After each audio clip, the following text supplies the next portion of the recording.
The 6 gunmen targeted hotels on a beach at the Grand Bassam, a weekend retreat popular with Westerners about 40 kilometers east of the commercial capital, Abidjan. They shot indiscriminately. He walked near my friend who was on the phone and he shot him in the head. When he shot him in the head, he shouted Allahu Akbar. At that moment, 3 others arrived and started shooting.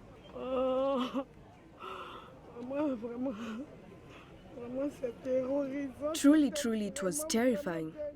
I believe they were terrorists because the people that were with us told us that once these men started to speak in Arabic at that moment, they knew they were terrorists.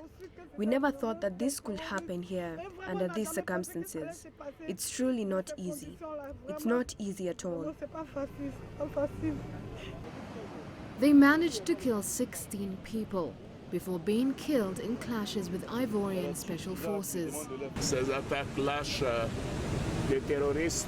These cowardly terrorist attacks will not be tolerated in Cote d'Ivoire, and you have taken important measures. These attacks were brought under control in 3 or 4 hours, thanks to our security and defense forces, whom I congratulate. Al-Qaeda in the Islamic Maghreb, which has carried out other recent attacks in the region, claimed responsibility for Sunday's shootings. That's according to the US-based Site Intelligence Monitoring Group, citing an AQUIM statement. Though previously untouched by Islamist violence, Cote d'Ivoire, French-speaking West Africa's largest economy and the world's top cocoa producer, has long been considered a target for militants. It has been on high alert since last month's Ouagadougou attacks. Maria Galang, CCTV. Well, attacks in recent months in the capitals of neighboring Mali and Burkina Faso have left dozens of people dead, leaving West African nations scrambling to boost security in the face of a growing jihadist threat. Clementine Logan has more.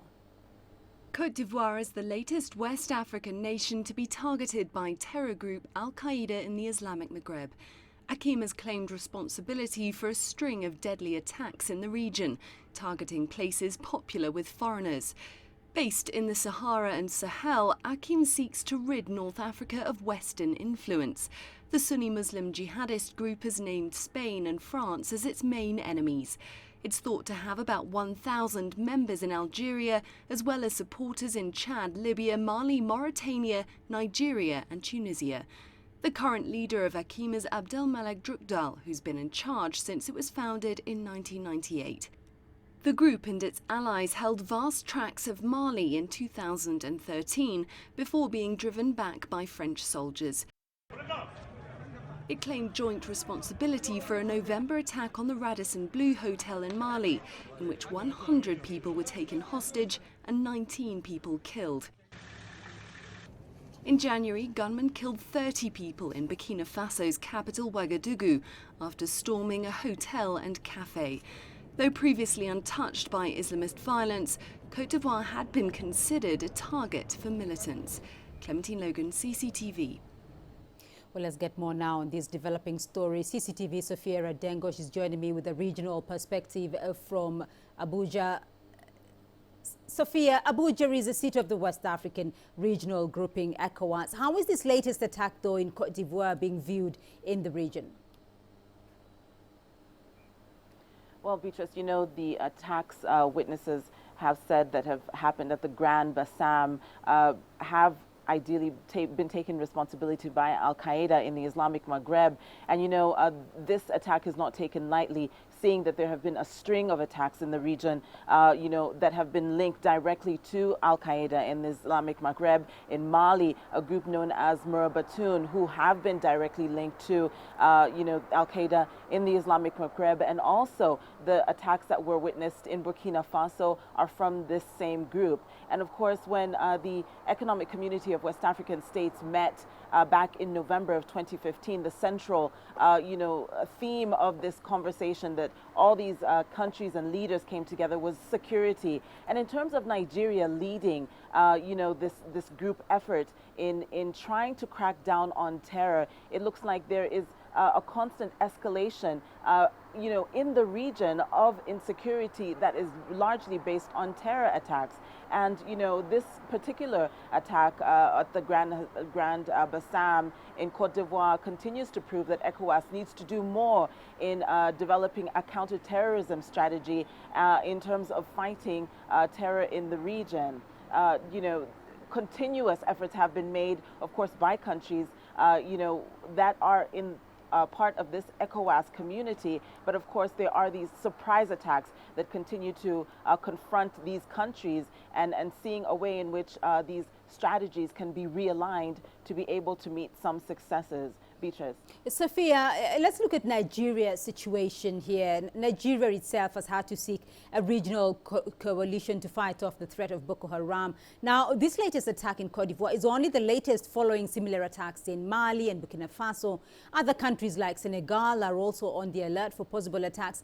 Does West Africa have a regional answer to what is clearly a growing terror threat?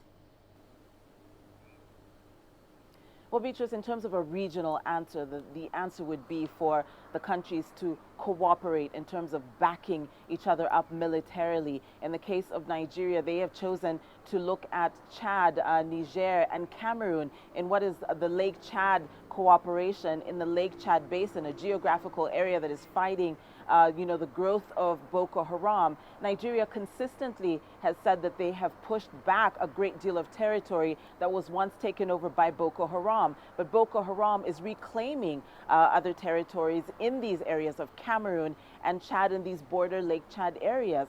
So it is vitally important that it no longer becomes a single country that is fighting internal terrorism, but rather a regional effort. And, the Lake Chad Basin countries have taken the lead in showing an example as to how militaries, and military troops must be backed up by other countries. It's, interesting to note that a specific tool has gained significant success here in Nigeria, which is, Operation Pursuit. In other words, you deflect sovereign territory to be able to pursue terror and terror cells in another country, in order to be able to disarm the growth of these terror cells. And perhaps that is going to be largely adopted, looking at other regional, countries outside of the Lake Chad Basin. So, of course, this region is being plagued by continuous growth of these cells, but there is the counterterrorism attack, the counterterrorism strategy that must be addressed by these countries, Beatrice.